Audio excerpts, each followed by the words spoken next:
Vamos lá, pessoal. Então, vamos ver aqui, falar a respeito de introdução motivacional.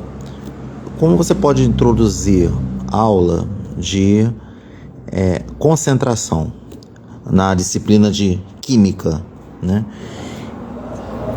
Existe lá na parte da química que você estuda as concentrações das substâncias e que as concentrações das substâncias elas têm uma utilidade prática na fabricação de remédios, né? Então, quando eu fiz a leitura aqui sobre os ruminantes, numa aula que pertence a uma aula de zoologia, na disciplina de biologia, né? Então tá lá. O que acontece? Foi feita toda a leitura, né?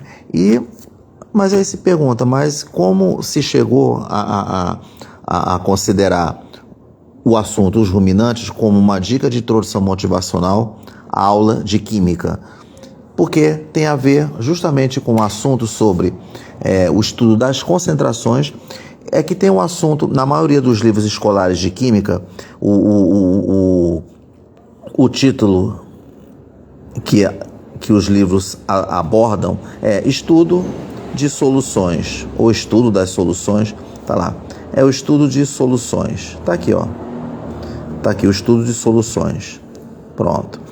Aí, quando você vai, novamente, você vai fazer uma introdução motivacional, né, uma introdução motivacional, e que a maioria das introduções motivacionais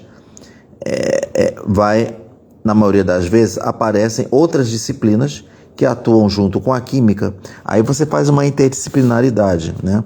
Então, novamente aqui, foi feita a leitura, caiu aqui na introdução motivacional, tá lá, que é da prática para a teoria, né? Tá lá. Então, tá aqui, ó, espaço docente aprendiz, duas ferramentas de metodologia são usadas. De como você pode iniciar a sugestão para a sua aula ser de qualidade. Você tem a introdução motivacional, da prática para a teoria, interdisciplinaridade, que todo mundo conhece já, e também a introdução motivacional, todo mundo conhece, né? Em muito tempo, essas duas ferramentas existem há muito tempo, e elas precisam ser bem aplicadas, elas precisam ser bem fortificadas, elas precisam estar bem predominantes em qualquer aula, né? Seja de biologia, química, física, matemática, língua portuguesa, língua inglesa, história, geografia, sociologia, filosofia, educação física. Tá lá. E tá lá, espadoca.blogspot.com, que é o blog oficial. Tá? Então, vamos ver. Quando você vai fazer o estudo de soluções, quando o professor de química ele inicia estudo de soluções, ele vai falar, por exemplo, sobre quando você pega uma garrafa de suco, né? Aqui está uma garrafa de suco, né? Tá lá. Aí uma garrafa de suco onde tem, né, um produto bem concentrado, uma garrafa de suco, pode ser um suco de caju, suco de maracujá, que você encontra nos mercados, tá lá, ele está bem concentrado. Aí você está querendo preparar um suco, tá lá. Aí você coloca, como ele é bem concentrado, né? É um líquido bem concentrado, né? Como se fosse assim um aspecto bem viscoso. Aí você coloca um pouquinho desse produto bem concentrado, tá lá. Como a maioria fala, né? Ele está muito grosso, então ele precisa ser diluído, né? Ele precisa ser diluído. Aí você coloca, para ser diluído, aí você coloca água, tá lá. Porque água, quando ela dilui algo, né, que se encontra num aspecto, entre aspas, grosso, como por exemplo, não só água, como também um açúcar, um sal. Quando você tem aqui um copo, você tem aqui um copo e você coloca sal, tá lá. Aqui tá, aí você coloca sal e você coloca, por exemplo, você pode colocar açúcar. Você coloca açúcar, tá lá. Aqui tá o açúcar, pronto. Você coloca ali o açúcar. Aí você tem que colocar água para você dissolver o sal. E você tem que colocar também água. Aqui você tem que colocar água no açúcar para dissolver o açúcar. Pronto. A água, ela é considerada o solvente universal. Em toda aula de química, o professor ele diz que a água ele é considerado um solvente universal. Ele dilui. E quem sofre a ação de um solvente, aí se chama soluto. É isso que é falado em sala. Tá lá. Beleza. Soluto. É isso que acontece. Soluto, né? Aqui, na garrafa de suco, que está concentrado, aí você coloca um pouquinho, ele vai ser diluído por um solvente, então ele é chamado de soluto. Pronto. Tá lá. Bacana aqui, né? E o que acontece? Mas imagina você estar fazendo uma leitura sobre um assunto que é ligado a uma outra disciplina, que é a biologia, né? E que a biologia ela já faz uma interdisciplinaridade clássica com a química, né? Porque quando você estuda biologia, você estuda lá as substâncias químicas, proteínas, açúcares, lipídios, sais minerais, a água, né? Você estuda o DNA, ácidos, que são os ácidos nucleicos, né? Então, vamos ver as vitaminas. E o que acontece? Aí vamos lá.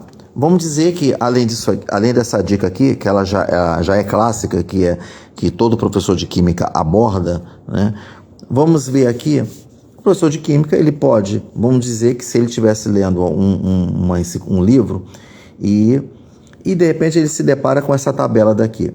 Então vamos dizer que se o professor de química quer iniciar uma aula de estudo de soluções, tá lá, estudo de soluções, ele primeiro pode falar sobre isso, para que o aluno, o estudante, saiba do que está sendo falado, né? Todo mundo que atua em restaurante, na cozinha, tanto né, nos restaurantes, ou então nos próprios lares, né, nas residências, né? E aquela pessoa ali que não liga, né, para fazer comida, nada disso, mas vai lá, levanta, ele vai lá, pega o seu café, adoça, ou então pega uma água, ele bota água, dilui o sal, o açúcar, tá lá, faz um refresco, né? Dilui o soluto, né, para ele ficar mais fraquinho, e pronto, e faz o seu refresco lá. Tá lá. Ele está fazendo uma atividade prática de estudo de soluções. Tudo bem. Mas aqui, além disso, pode também ser abordado essa tabela aqui, porque no estudo aqui dos ruminantes, é porque a tabela ele fala assim, tá aqui escrito, como é que é? Ó, substâncias nutritivas existentes no leite de alguns ruminantes, né? Então, tá aqui. Então, essa aqui é a tabela, né? Onde mostra que o leite, aí tá lá, aí você coloca aqui, ó, tá lá. Ele coloca essa tabela aqui no quadro, em sala de aula, aí tá lá, aí você tem aqui o leite, tá lá, o leite. Aí o professor, de química, ele pode perguntar para a turma, fazer uma pergunta motivacional, estimular a turma a responder, né, a desenvolver, né, a sua exposição oratória, né, a sua exposição oral. O leite. Aí pergunta, turma, o que você encontra no leite? Vamos lá. Citem para mim o que você encontra no leite. Aí espera-se que a turma responda que no leite você encontra açúcar, que é o carboidrato, né? Que é o carboidrato. Tá lá, aqui você tem o carboidrato, né? O que você encontra? Você tem proteínas, tá lá. Você tem proteínas, você tem gorduras, né? Como eu estou aqui pegando aqui da tabela, né? Gorduras, são os lipídios, né? Gorduras, né? E você tem sais minerais. Pronto. Leite, açúcar, proteínas, gordura, sais minerais. Essa pequena abordagem aqui que eu fiz, ele pode ser usado para fazer uma introdução o estudo dos componentes químicos, né? Tá lá, estudo dos componentes químicos. O que acontece? Aí, tá lá. E ele diz que 1 litro, imagina que se você tivesse 1 litro, né? Se você tem 1 litro, em 1 litro de leite, daqui está um recipiente. Aí aqui você coloca aqui o leite, aqui ó, você coloca aqui o leite nesse recipiente e aí você vai enchendo até formar 1 litro de leite. Em 1 litro de leite, aí ele coloca aqui ele dá um exemplo. Por exemplo, aqui você tem os ruminantes, né? Você tem a vaca, a ovelha, a cabra, búfala, camela e rena. Tá lá. E você encontra aqui, vamos pegar aqui um exemplo aqui, né? Aqui o impressionante que quando se estuda os ruminantes, né? Ele fala assim, que a vaca é o ruminante mais comum e um dos mais úteis ao homem, né? Às vezes, se o professor de química falar a palavra ruminante, vai surgir o aluno lá que pode perguntar, mas professor, o que é ruminante? Então, ruminante, né, são animais que, quando eles vai consumir o alimento, eles colocam o alimento na boca, eles engolem o alimento, né? Tá aqui, eles engolem o alimento, chega na primeira parte do estômago, porque os ruminantes, eles têm o estômago dividido em 4 partes, né? Aí eles engolem o alimento, ele chega numa primeira parte aqui do estômago, né, de um dos componentes do estômago, uma das 4 partes do estômago, como é mostrado aqui, ó. Esse estômago aqui dos ruminantes, ele é dividido em 4 partes, né? Tá lá. Aí ele chegou numa parte, ele vai e ele é digerido, daqui a pouco volta para a boca do animal, né? E o animal começa a fazer a ruminação, né? Tá lá, ele regurgita o alimento, ele engole o alimento e depois ele vai para uma outra parte e volta para a boca, pronto. Aí ele começa a fazer a ruminação, mastigar, ruminante, né? É tanto que até fala aqui num trecho do que é o ruminante, né? Tá aqui, ó. Olha que ele fala assim: esses animais são todos ruminantes, né? Quem são ruminantes? Foi o que eu citei aqui, ó. Vaca, ovelha, cabra, búfala, camela e rena. Tá lá. São todos ruminantes. Denominação que se refere ao fato de eles remoerem os alimentos.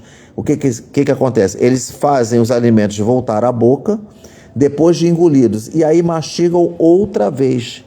Então, quando bota de volta para a boca, ele começa a mastigar de novo. Essa mastigação pela segunda vez é o processo que se chama ruminação. Por isso são chamados de ruminantes. Tá lá. Aí vamos pegar aqui. Peguei aqui a vaca, mas vamos pegar um outro aqui diferente, né? Porque a vaca é tanto falada, mas vamos pegar aqui um diferente. Vamos pegar a búfala. Pronto, búfala. Quando você pega a búfala, aqui, ó, vamos dizer, aí vamos pegar aqui um exemplo. Aqui eu posso pegar o açúcar, posso pegar proteína, gordura. Então vamos fazer o seguinte. Eu vou pegar aqui a búfala, né? Vamos pegar aqui, vamos dizer que a búfala aqui, né? O que acontece no leite da búfala? Se você pegar um leite de uma búfala, extrair o leite dela até formar 1 litro, aí você coloca aqui 1 litro de leite da búfala, né? Aí tá lá, aí você tem aqui a búfala. Imagina o professor iniciando aula de química no estudo de soluções, falando a respeito aqui dessa tabela, né? Então tá lá. Vamos ver aqui. Vamos ver aqui. O que acontece? Vamos ver. Búfala, tá aqui, ó. Búfala, pronto. Aí, ó. Aí num litro de leite aqui, então num litro de leite você tem, a tabela fornece 38 gramas. Tá lá, 38 gramas em 1 litro de leite. Tá lá, 1 litro de leite. Pronto. 1 litro de leite, tá lá. Então, o que acontece? Você tem aqui, em 1 litro, aqui, ó, 1 litro, você tem 38 gramas, tá lá. 1 litro, 38 gramas. O que significa? Você vê que ele está querendo dizer que 38 gramas por litro. Pronto. Tá lá. Quando associa a unidade grama por litro, lembrando que grama tem a ver com a grandeza física, que é massa. Pronto, o professor já pode falar isso, né? E litros relacionado a volume. Então, quando você relaciona massa com volume aqui, né? Pronto, a denominação dada, né, da medida se chama concentração. Pronto, então você tem aqui a concentração. Aí você tem vários tipos de concentração. Vou botar bem aqui apertado, ó, só para poder ter a ideia. Como é uma dica, né, não vou prolongar a aula, não vou dar uma aula completa de estudo de soluções, né? Eu estou dando uma sugestão de como o professor de química ele pode iniciar a aula de soluções. Tá lá. Você tem 38 gramas por litro, pronto. Aí Quando se fala de unidade grama por litro, chama-se concentração comum. Aí o professor ele pode falar rapidamente, turma, não apenas concentração comum. Depois nós vamos ver que existe outros tipos de concentrações, né? Na forma que é chamada de molaridade, normalidade, né? Pronto, molaridade e normalidade. Concentração comum, molaridade e normalidade são as três medidas predominantes, né, de mais que se estuda em destaque no estudo de soluções, né? Tá aqui no estudo de soluções. Pronto. Tá lá. Gramas por litro, beleza. Aí gramas por... Mas vamos dizer o seguinte, vamos dizer que em 1 litro você tem 38 gramas, mas eu não quero pegar 1 litro. Vamos dizer que de 1 litro você coleta, vamos supor que você queira coletar, de 1 litro você queira coletar, vamos dizer, 500 ml. 500 ml. Quando você coleta 500 ml, qual é a massa que vai ser? Você vê que a massa não vai ser 38 gramas, né? Aí você pergunta, mas qual é a massa X gramas que vai ser? Existe na matemática um assunto que é chamado de regra de 3 simples. Tá lá, ó. Regra de 3 simples. Pronto. Você tem aqui regra de 3 simples. Regra de 3 simples. Pronto, tá lá. Aí, quando você tem ali, aí foi dada a informação que em 1 litro, você já faz uma pequena interdisciplinaridade da química com a matemática, né? Em 1 litro, você tem 38 gramas, dependendo. Se for uma búfala, né? Aí, de açúcar, no caso,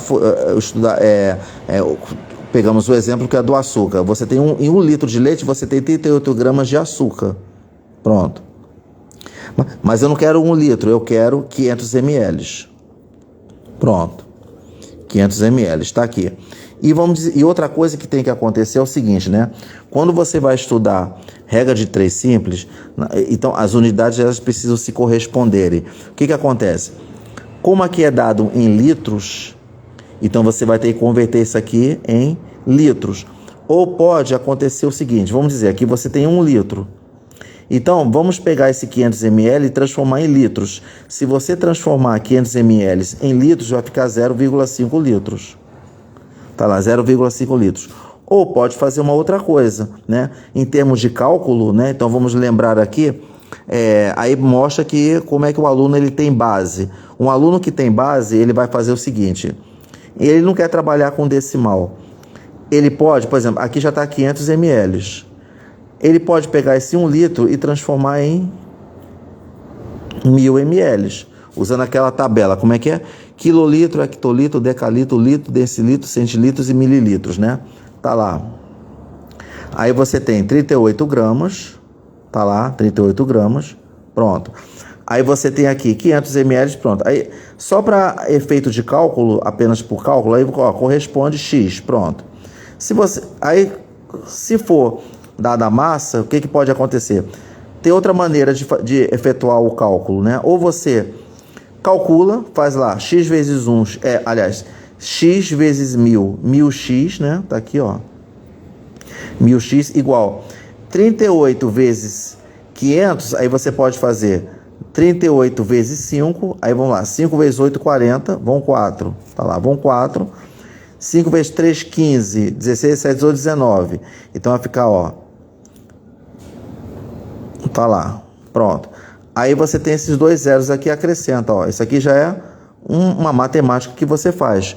É o que faz o aluno ter base. Um aluno com base, ele vai fazer isso. Aí você vai pegar, aqui, ó, 0, pronto. Aí você divide por 1000, pronto. Aí você corta os 3 zeros, aí vai ficar assim, ó, x igual a 19 gramas. Tá lá. Você vê que deu 19 gramas. A outra maneira de observar é o seguinte, você vê que tem aqui 1000. Se você vê que 500 é metade de 1000, é como se fosse assim. Se de 1000 ml chegou para 500 ml porque você dividiu por 2, foi metade. Então, seguindo a proporção, né, 38... Se 1000 dividido por 2 dá 500, então mantém a proporção, ó. Por isso que você estuda a regra de 3 simples, que vem de assunto de razões e proporções. Dividido por 2, vai dar 19 gramas. Tá lá. Isso é matemática. Mas se você for levar para química, aí o professor ele vai ter que iniciar uma teoria sobre estudo de soluções, desenvolver uma teoria completa, e no desenvolvimento da teoria completa envolve fórmulas. Então, como foi falado aqui a respeito na tabela que abordou gramas por litro e que tem a ver com um tipo de concentração que é concentração comum, a concentração comum que representa por essa letra C maiúscula, ela é dada pela massa em gramas do soluto. No caso do soluto é quem? O açúcar. E você tem outros solutos. Você tem açúcar, você tem proteínas, gorduras, né? Tá lá. E tem sais. São todos solutos. Dividido pelo volume. Tá aqui. Pronto. E é dado em litros, né? O que acontece? Vamos lá. Aí você pergunta, mas o que é concentração? Mas quem é a concentração comum? A concentração comum, como ele é dado em gramas por litro, então vamos dizer que, no caso aqui da búfala, vamos pegar um outro exemplo. Já peguei aqui Não, vamos manter aqui, já que eu tive que utilizar aqui para chegar aos mesmos 19 gramas, vamos manter aqui então com a búfala, né? Ó, 38 gramas. Mas esse 38 gramas, ele está contido em 1 litro de leite. Então, em 1 litro você tem 38 gramas. Significa que 38 gramas por litro é a concentração. Aí você coloca aqui, ó, 38 gramas por litro é a concentração. Aí eu quero saber qual é a massa que eu coletei num volume de 500 ml. Está lá, 500 ml. Pronto. Lembra, aí o professor, né, tem que estar sempre falando para a turma, vocês têm que ter o hábito de converter. Se um volume for dado numa outra unidade que é diferente de litro, se for em ml, você tem que converter para litro. Tem sempre que falar isso, ó. Massa é dada em gramas, né? Pega esse 500 ml e bota para litros, vai dar 0,5 litros, né? Aí quando você for fazer o cálculo, fazendo aquele processo, né, de multiplicação em cruzado, vai ser m vezes 1m.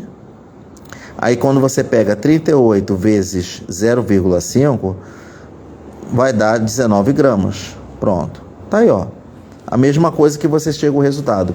Então essa dica, ele serve para que o aluno ele lembre, né, de regra de 3 simples, fazer o aluno, né, desenvolver a base, voltar o aluno a ter base, porque esse assunto aqui é aprendido lá no ensino fundamental, tá? Tá aqui. Então, o que acontece? Pronto. Aí, o aluno aqui, né? Ele vai ter a base, pronto, e vai apresentar aqui, ó, tá? Beleza, ó. Tá aqui, tá? Pronto. Tá lá. Foi feito aqui já a dica. Então, o professor, ele pode utilizar essa dica aqui, né, da introdução motivacional, ok? Então vamos ver aqui.